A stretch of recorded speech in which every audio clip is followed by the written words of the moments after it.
Hey, what's up? I'm coming out to you today with some new ideas I have for an anime convention called Otakon. I did not go this year, but I have gone 2 times in the past. I heard from a friend that they've been improving their validation system, I guess you would call it, for validating that you've paid so that they can give you a badge, which you use for identification. You have to show this badge whenever you want to go into any of their rooms, see any of their stuff, watch any of their movies. The new system in place, well, first the old one was, I guess you had to provide them with identification, like a driver license or something, along with your receipt if you pre-registered online. But the new system makes things a lot easier. If you pre-registered online, your email comes with a barcode on it. All I have to do is scan the barcode, and they validate that you've paid. You're good to go. You get your badge, and you're off to Otakon.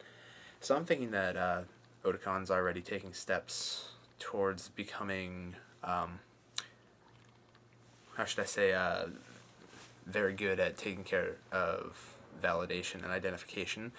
So I was thinking they're probably going to improve things in the future even more.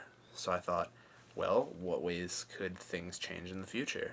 You're going to have new technology in the future. Things are going to get a lot easier to work with in that department. So I've come up with a few ideas that I think would work really well with Otakon. Now, they've already, I don't want to say perfected, but they've certainly gotten quite far with the validation system to find out if you paid or not. But something that I found lacking in my 2 experiences at Otakon was the identification system, where you have to show the badge to get into any of the rooms. Now, there are a lot of rooms, a lot of things to see at Otakon, so you're showing this badge a lot. I mean, it's not like it's a huge hassle. You just kind of walk into the room, hold it up, and security, or the guards or whatever, they see and they let you through. But Otakon really hasn't taken any steps towards improving this. So I've come up with an idea. It basically splits identification into 2 groups. You have one for the males and one for the females. They both use a separate system. Now we'll start with the females, because this is probably easiest to understand. Now I'm thinking, of course, along the lines, this is going to be the future. Technology is going to improve. Things are going to be cheaper. So something like this might be possible. Right now, we're not quite there yet, but this is just an idea to think about in the future. Okay, I'm thinking we could have these little electronic chips, very light and durable, small, that women could either carry in a purse or wear in a pocket, carry-on person, whatever, or if the costume that they're cosplaying in inhibits this sort of carrying of the chip. You could also wear it in a patch. You could apply the patch anywhere on your body, on your side, under your arm, on the bottom of your foot. If you're wearing shoes, that's actually probably a really good place. You could just throw it in your shoe, whatever. And then, whenever you want to get into a room or see something, they have sort of like a metal detector system set up, except instead of detecting metal, it's just detecting some kind of electromagnetic signal from these chips. If you have the chip, when you walk through, a light goes off, you're good to go. That way they only really need like one security there, one guy to make sure that nobody's going in without this light going off. Pretty simple stuff, right?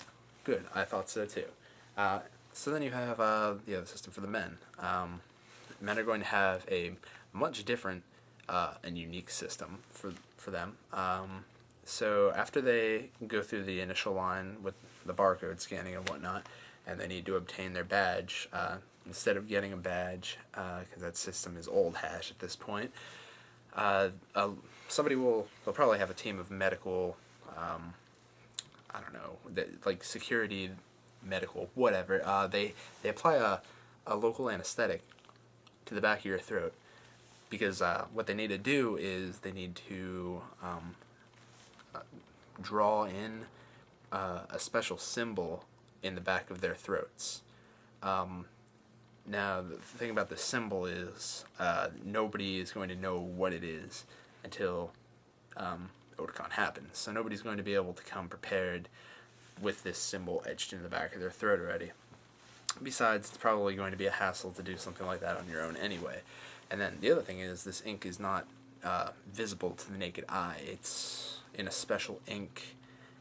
It can be seen, however, under special conditions, at which point the ink will glow, sort of like if you've ever had a glow-in-the-dark thing as a child, like maybe glow-in-the-dark stars on your ceiling or something, glow-in-the-dark bouncy ball, that light green glow. And this ink will attain that kind of glow when it's exposed to a certain amount of heat.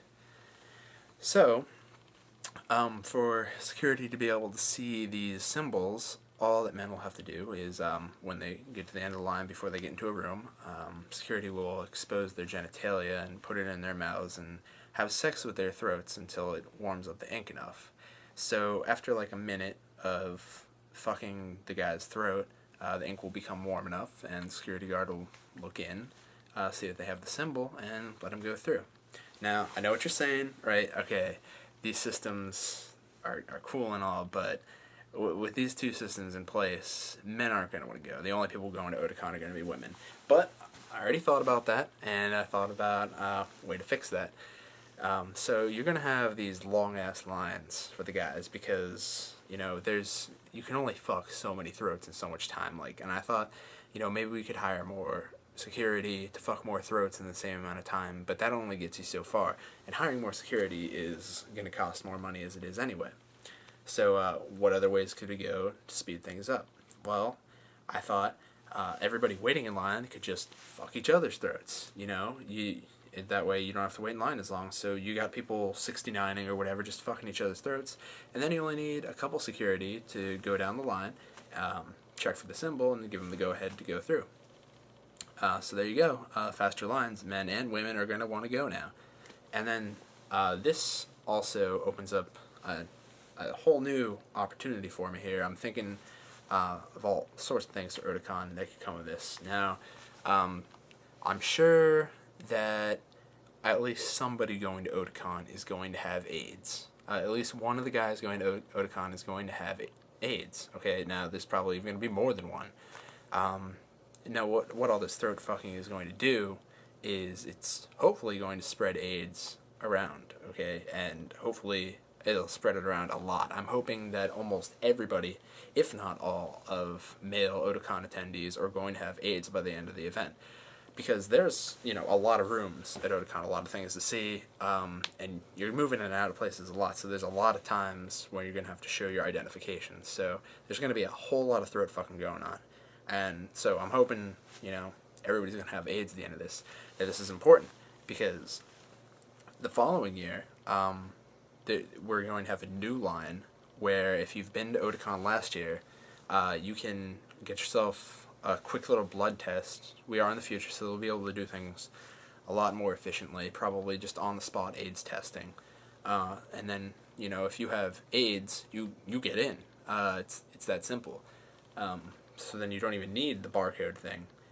So then, you're waiting in their own line to do this, because at the end of the line, we need all male attendees that have AIDS to masturbate into a top hat, and then they get to go into Otakon. But anyway, these top hats, they are filled with semen, and they're all collected, and they're going to be put aside for a special event at the end of that year's Otakon.